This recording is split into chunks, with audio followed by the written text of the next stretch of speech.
अब इसके बारे में बताना उचित नहीं होगा क्योंकि अभी तो डीवी चल रही है और शिक्षा विभाग पूरा प्रयास कर जितना जल्दी हो सके उसकी डीवी पूरी हो। लेकिन मुझे लगता है उसमें भी काफ़ी सारे बच्चे पीएच कैटेगरी की जांच होगी तो वक्त लगेगा, मगर जैसे ही हमको इसकी डीवी रिपोर्ट मिल जाएगी और क्लियर पता पड़ जाएगा पात्र तो हम उसका रिजल्ट जल्दी निकाल देंगे। जो बाहरी राज्य के बच्चे हैं उनको तो हम सामान्य कोटे में ही रखते हैं। अभी तक का जो नियम है वो यही है कि उनको सामान्य कोटे में रखा जाता है। ये बात काफ़ी बच्चों को पता है और वो विज्ञप्ति में भी दी हुई है डिटेल्स, और प्लस जब उनकी स्क्रूटनी फॉर्म भरते तभी बच्चों को पता होता है। तो मैं समझता हूँ कि ये इन्फॉर्मेशन सभी बच्चों के पास ऑलरेडी है। और जहाँ तक ध्यान रखने वाली बात ये है वो कि जब वो जाते हैं तो बिल्कुल यदि वो सच हैं, यदि उन्होंने गलती नहीं की हुई है, फर्जी सर्टिफिकेट नहीं है, तो वो ज़रूर जाएं, क्योंकि बहुत ही जो मेडिकल बोर्ड होगा वो यदि कोई फर्जी होकर पकड़ लेगा उसको और उस बच्चे को नुकसान उठाना पड़ेगा। नमस्कार, जय हिंद।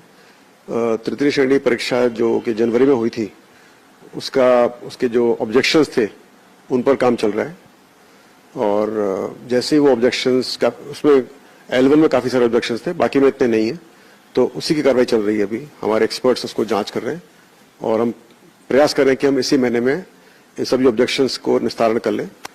तो उसके बाद हमारा प्लान था कि अगर अप्रैल के महीने के शुरुआत के अंदर ही आखिर तक रिजल्ट निकाल दें, लेकिन बहुत ही दुर्भाग्यपूर्ण तरीके से हमारे एक ऑफिसर, बहुत ही कर्मठ ऑफिसर थे, बैरवा साहब, उनकी डेथ हो गई, आकस्मिक उनका इंतकाल हो गया।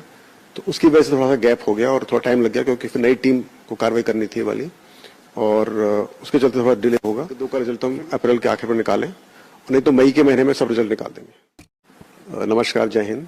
तृतीय श्रेणी परीक्षा जो कि जनवरी में हुई थी उसके जो ऑब्जेक्शंस थे उन पर काम चल रहा है, और जैसे ही वो ऑब्जेक्शंस उसमें L1 में काफ़ी सारे ऑब्जेक्शंस थे, बाकी में इतने नहीं है, तो उसी की कार्रवाई चल रही है। अभी हमारे एक्सपर्ट्स उसको जांच कर रहे हैं और हम प्रयास कर रहे हैं कि हम इसी महीने में इन सभी ऑब्जेक्शंस को निस्तारण कर लें। तो उसके बाद हमारा प्लान था कि अगर अप्रैल के महीने के शुरुआत के अंदर ही आखिर तक रिजल्ट निकाल दें, लेकिन बहुत ही दुर्भाग्यपूर्ण तरीके से हमारे एक ऑफिसर, बहुत ही कर्मठ ऑफिसर थे, बैरवा साहब, उनकी डेथ हो गई, आकस्मिक उनका इंतकाल हो गया। तो उसकी वजह से थोड़ा सा गैप हो गया और थोड़ा टाइम लग गया, क्योंकि फिर नई टीम को कार्रवाई करनी थी वाली, और उसके चलते थोड़ा डिले होगा। तो फिर हम प्रयास करें कि हो सके तो 1-2 का रिजल्ट हम अप्रैल के आखिर में निकालें, नहीं तो मई के महीने में सब रिजल्ट निकाल देंगे।